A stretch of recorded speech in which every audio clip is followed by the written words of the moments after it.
भाग 5. धैर्यशील तणतण करतच गेस्ट रूममध्ये आला. रूममध्ये आल्या आल्या तो इकडून तिकडे फेऱ्या मारत असतानाच त्याला अचानक काय आठवलं काय माहीत. त्याने मोबाईल घेतला आणि कुणाला तरी कॉल केला. 5 मिनिटाच्या आत मला तुम्ही दोघेही गेस्ट रूममध्ये पाहिजे, करारी आवाजात म्हणाला आणि लगेच कॉल कट केला आणि सरळ जाऊन कोच लावून सोफ्यावर बसला आणि टीपॉयवर एकावर एक पाय ठेवून दिला. त्या दोघांची वाट पाहत होता. कॉल कट झाल्यावर 2 मिनिटात दरवाजावर धाप बसली. बॉस, आम्ही आत येऊ का? अगदी सुरात, म्हणजे खूप जास्त सुरात रॉकी म्हणाला. त्याच्याबरोबर असलेला त्याचा साथीदार, त्याने तर डोक्याला हात लावला. बावळट, दुसरा गार्ड म्हणाला. या, तुमचीच वाट पाहत होतो, डेव्हिल हसत धैर्यशीलला म्हणाला. तसेच ते दोघेही आत आले आणि समोर त्याच्या बॉसला असे हसताना पाहून दोघेही चपापले. काय मग, कसं चालू आहे तुमच्या दोघांचं? अरे हो, तुम्हाला दोघांनाही हसायला खूप येतं ना, नाही का? धैर्यशील रॉकीकडे रोखून पाहत म्हणाला. बस, ते चुकून हसू आले, रॉकी हसत म्हणाला. अच्छा, चुकून झालं? हो. दोन्ही हाताची बोटे एकमेकात गुंफून समोर त्या दोघांनाही पाहत होता. ज्यात रॉकी, तुम्ही दोघेही आता या क्षणापासून अर्धा तास होईपर्यंत हसत राहायचं. धैर्यशील मोबाईलमध्ये टाईम पाहत म्हणाला. नो बॉस, दोघेही रडवलेल्या सुरात म्हणाले. जर का आता यापुढे अजून एक शब्द जरी काढला तर अजून वेळ वाढवेल. So let's start. डोळे मिटून धैर्यशीलने त्या दोघांनाही ऑर्डर दिली.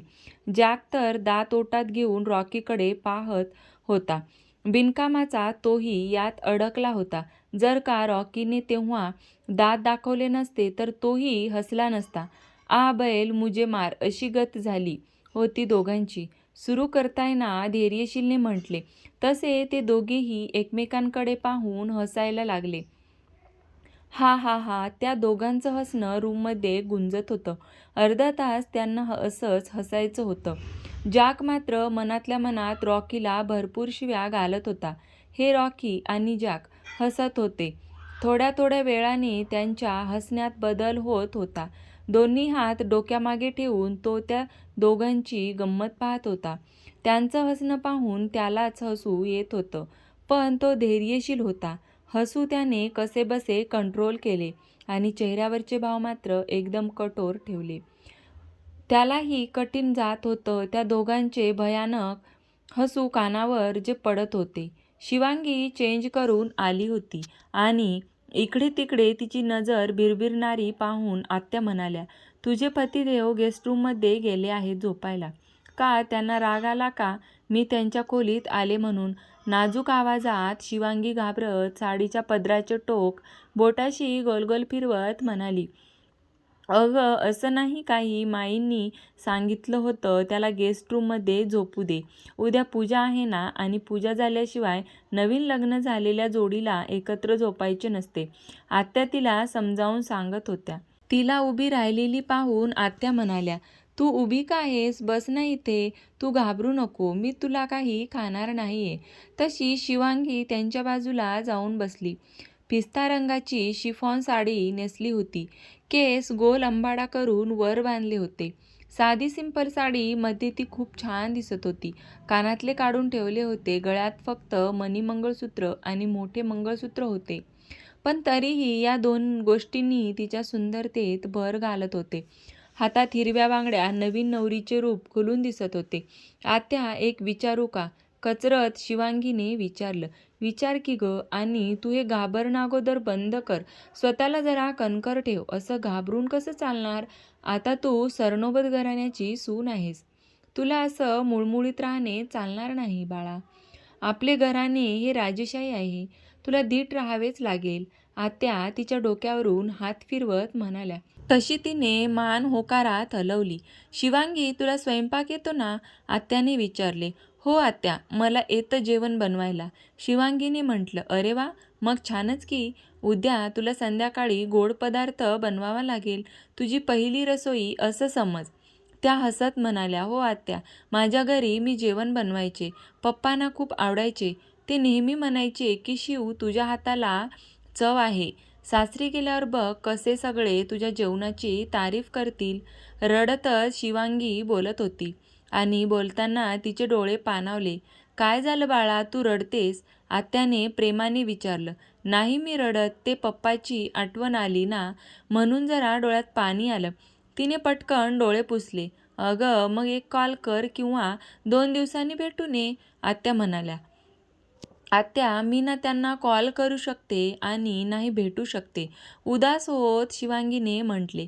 का, असं तुला आठवण येते? तू त्यांना भेट, इथे तुला कोणी अडवणार नाही. मी बोलते, मग मग तर झालं. पण तू अशी रडू नकोस, त्या प्रेमाने तिला जवळ घेऊन तिच्या डोक्यावर हात फिरवत म्हणाल्या. ती त्यांच्याकडे पाहत म्हणाली, काय गं आत्या, मी त्यांना नाही भेटू शकत, कारण ते अशा ठिकाणी गेले आहेत की त्यांना पाहून मी पाहूही शकत नाही. खूप लांब गेले आहेत ते माझ्यापासून, शिवांगी म्हणाली. ओ सॉरी, मला माहीत नव्हतं शिवांगी. जर तू अशी रडत राहिलीस तर त्यांना आवडेल का? ते दोघे जिथे कुठे असतील तिथून तुला पाहतच असतील ना, आणि तुला असं रडताना पाहून त्यांना वाईट वाटेल. तिचे डोळे पुसत त्या तिला समजावून सांगत होत्या. तशी तिने त्यांना पाहत पटकन डोळे पुसले. तू असं नको समजू की आता तुझं कोणी नाही. मी आहे ना आता. हे घर तुझं आहे, इथली माणसे तुझी आहेत. मला माहीत नाही की धैर्यशीलने तुला बंदिस्त का केलं होतं, पण एक सांगू, जसा धैर्यशील वरतून दिसतो ना तसा तो अजिबात नाही. मला पूर्ण विश्वास आहे की तू श्रद्धाला पळून जाण्यात अजिबात मदत केली नसणार. तुझ्यासारखी गोड मुलगी असं अजिबात करू शकत नाही. तू नको काळजी करू. जे खरं आहे ते नक्कीच एक दिवस समोर येईल. आत्या प्रेमाने बोलत होत्या आणि तिला समजून सांगत होत्या. आत्या, हो, पण त्यांना असंच वाटत आहे की मी श्रद्धाताईंना पळून लावलं. खरं सांगते आत्या, मी असं काहीच नाही केलं. माझ्यावर का विश्वास नाही त्यांचा? शिवांगी म्हणाली. सगळं ठीक होईल शिवांगी, तू फक्त धीर सोडू नको. आता आपण झोपून घेऊ. 1 वाजला. बोलता बोलता वेळ कसा गेला कळलंच नाही. उद्या लवकर उठायचं आहे, आत्या म्हणाल्या. हो ना, तुमच्याशी बोलून बरं वाटलं मला, शिवांगी हसत म्हणाली. मग बोलत जा, अशी गप्प नको राहूस, आत्या म्हणाल्या. हो आत्या, तिने हो मध्ये मान हलवली. दोघी बेडवर जाऊन झोपल्या. रॉकी आणि जॅक दोघेही गाल पकडून उभे होते.